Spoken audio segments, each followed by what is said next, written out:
नमस्कार. उद्या मराठी नवीन वर्षातली पहिली संकष्टी चतुर्थी.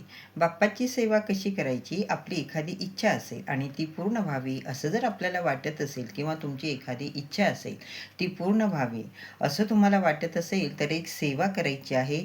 ती सेवा कोणती? याबद्दल माहिती. सकाळी स्वतःचं सर्व आवरून घ्यावं.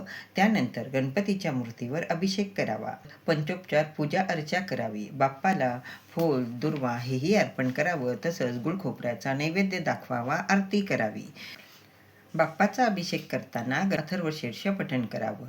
बाप्पा हे बुद्धीचे दाता आहेत, विघ्न दूर करणारे आहेत, तसं दुःखाचं निवारण करणारे आहेत.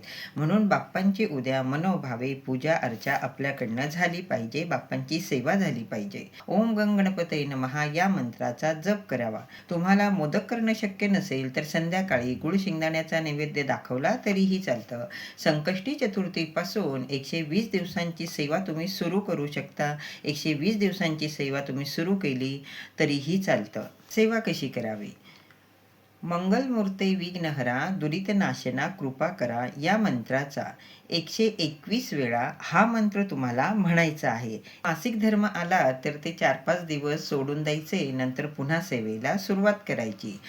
120 दिवसांची ही सेवा सांगितलेली आहे. ही सेवा केल्याने तुमची मनोकामना नक्कीच पूर्ण होणार. धन्यवाद सर्वांना. श्री स्वामी समर्थ.